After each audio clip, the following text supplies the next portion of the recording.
holatda zo'ravonlik ishlatilyapti, ya'ni menga nisbatan. Buni quyidagicha izohlayman.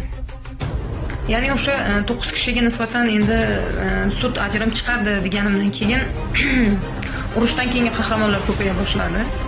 Ya'ni boshi dela bilan, sud bilan, hech nima bilan tanish bo'lmasdan turib paydo bo'lishyapti va bu o'z o'rnida menda juda ham katta shubha uyg'otyapti. Shubha uyg'otish bilan bir qatorda qaysidir kamchiligini yashirishga uringan yo'nalish undan ham kattaroq kamchiliklari mavjudligini yaqqol ko'rsatib qo'yayotganga o'xshaydi. Dastavval jirkanch holatda video internet tarmog'ida tarqatiladi.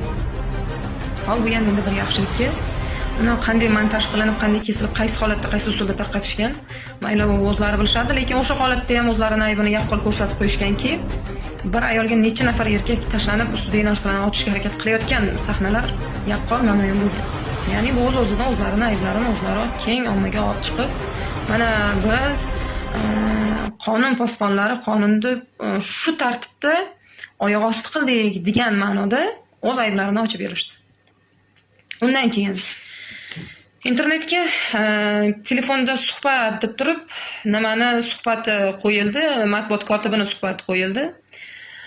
Xo'p, endi matbuot kotibi shunaqa debdi-da, dedikda, bu ham yaxshi qabul qilinmagandan so'ng endi nimagadir undan keyin bitta advokat paydo bo'ldi. Men ichki ishlar tarafi emasman, Gulirano tarafi emasman dedi.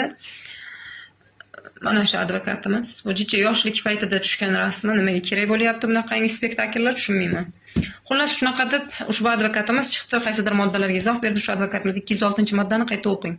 O'sha xizmat vakolatidan chekkaga chiqish, uni bandlari bor, tazyiq o'tkazish, boshqa.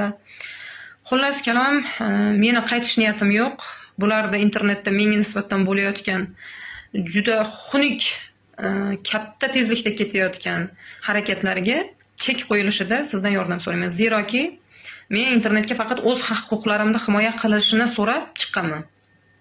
Men chiqib olib endi domla bilan kurashish niyatim yo'q, yo bitta chiqib olgan yasama bir nima advokatlar bilan kurashish niyatim yo'q.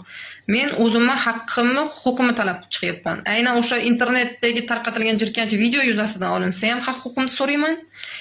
Aynan men da'vogarlik qilayotgan holatlar yuzasidan ham haq-huquqimni so'rayman. Biz demokratik davlatda, o'sha qonun ustuvor davlatda yashayapmiz. Qonunlarga qo'yib turaylik.